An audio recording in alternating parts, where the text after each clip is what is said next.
Hello guys, welcome back to my channel and welcome to my new blog video. বন্ধুরা, তোমরা সবাই কেমন আছো?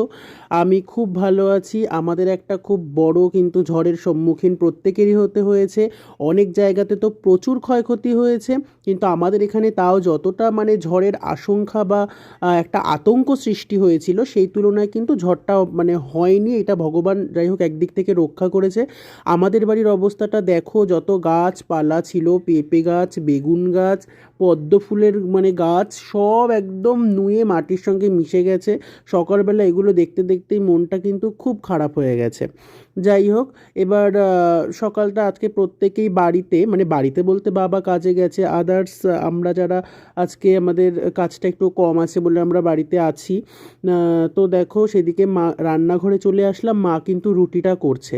তো বাবা যখন সকালবেলা যাচ্ছিল সেই মুহূর্তটাতেও কিন্তু খুব ঝিরিঝিরি বৃষ্টিটা পড়ছিল। বললাম যে ছাতাটা নিয়ে যাও, তখন বলল যে না, আজকে আর ছাতাটা নেব না, ছাতা নিয়ে এইভাবে সাইকেল চালানো যায় না।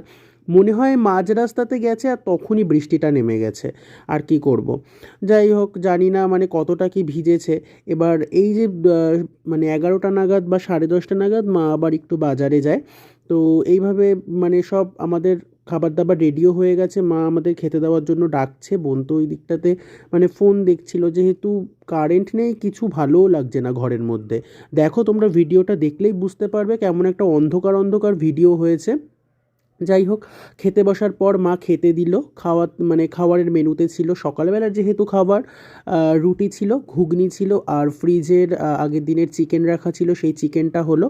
আর তার সাথে আমাদের খেতে দেওয়ার সাথে সাথে মা বলল যে তাহলে আমিও তোদের সাথে খেয়ে নিই, আবার কখন না কখন আসবে, এখনও রান্নাটা হয়নি দুপুরের। আর বাবার জন্য এই দিক থেকে সব গুছিয়ে নিচ্ছে টিফিন বক্সে করে। বাইরের ওয়েদার তো ক্রমশ খারাপ হচ্ছে।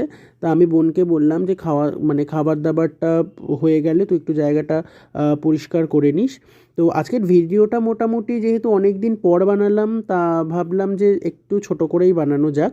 আজকে এই পর্যন্তই বানালাম, যে সকালের খাওয়া দাওয়াটা কেমন হলো। আর মনটাও খুব খারাপ, কারণ হচ্ছে বাইরে এরকম ওয়েদারটা কোথাও বেরোতেও একটু যদি না পারি, একটু ভালো লাগে না আর কি। তাও বৃষ্টি বৃষ্টি ওয়েদারটাতে দেখবে গরমটা কিন্তু একটু কমেছে বন্ধুরা। তো যাই হোক, এবার আমরা একটু খাওয়া দাওয়াটা সারবো। তো আজকের ভিডিওটা এই পর্যন্তই। তোমাদের প্রত্যেকের কেমন লাগলো ভিডিওটা অবশ্যই তোমরা আমাকে জানিও, এবং আমার চ্যানেলটা অবশ্যই সাবস্ক্রাইব করে দিও।